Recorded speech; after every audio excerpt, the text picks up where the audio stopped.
What's up? This is Dak Dirty Spoons from the IWC, and this is your wrestling recap for February 11th, 2012. First on Raw, we finally got to hear from Triple H. Apparently, he respects The Undertaker so much that he's not going to lose to him again at WrestleMania. Wow. I'm actually really excited because for the first time in the past, I don't know, 5 WrestleManias, somebody's not challenging The Undertaker. The Undertaker has to challenge somebody. And who else but Triple H? I mean, it's been said several times, but there's no one that would really benefit from being beat by The Undertaker.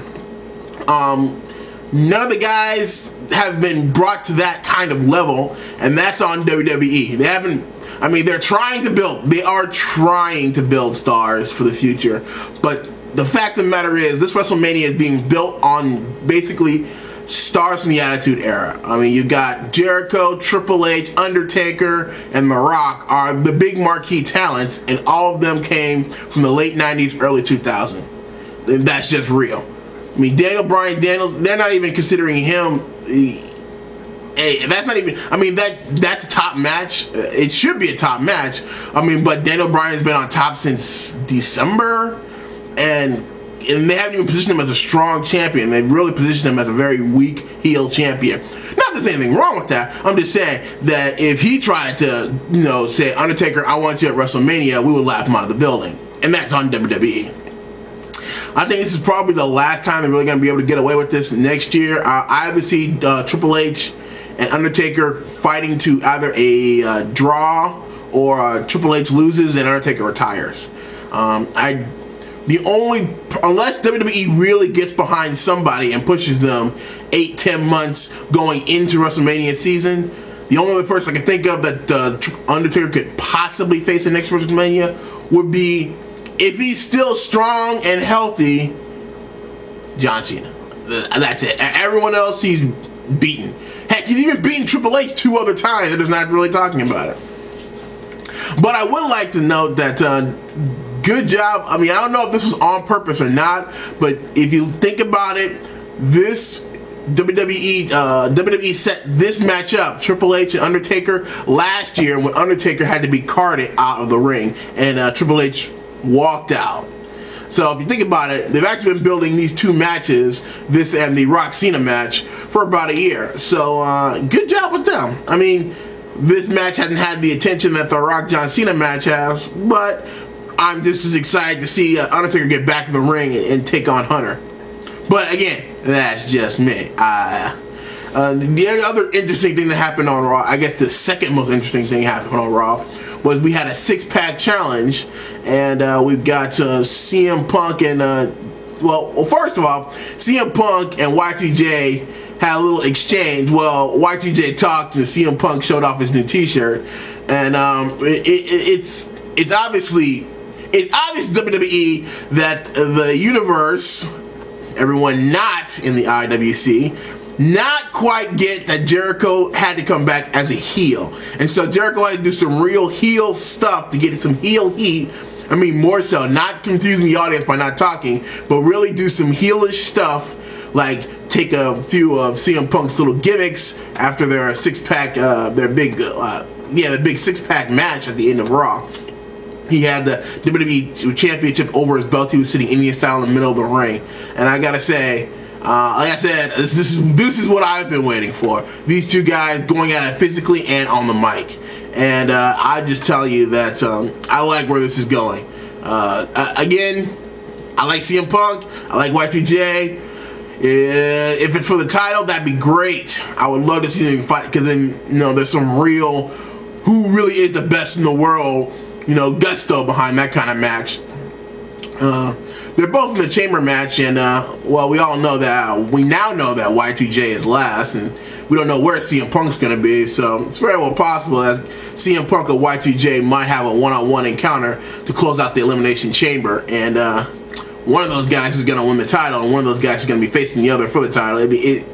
I'm liking where this is going. Anyway, some more stuff happened on Raw. Beth Phoenix said she didn't have any competition. No big surprise there.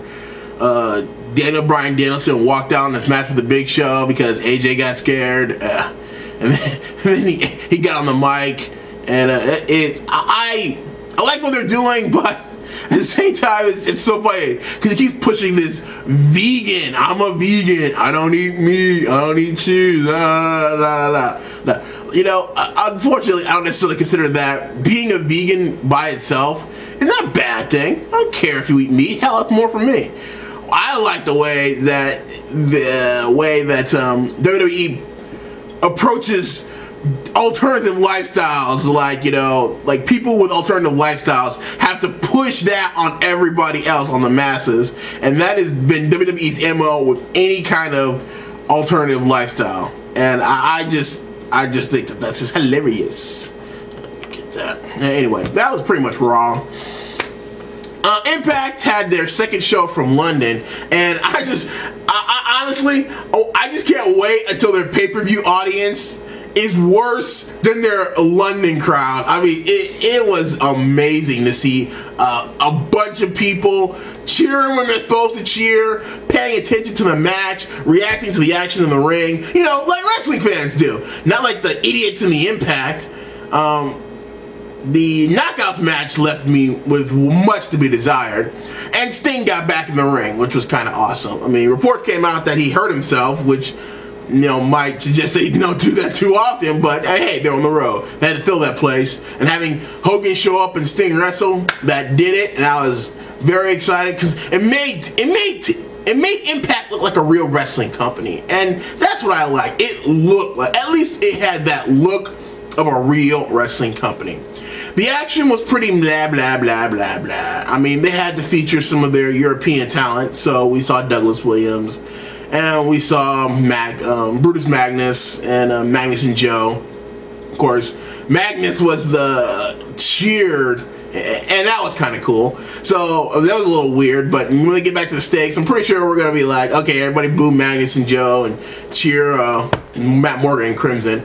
I'll talk more about Against All Odds in my next video when I do my Against All Odds preview, but I gotta say that Against All Odds it's not even gonna stack up to the last two tapings in England. I mean, they really like Impact over there. Or maybe they just like wrestling. I don't know. Maybe they don't know the difference. Hey, probably. I don't know.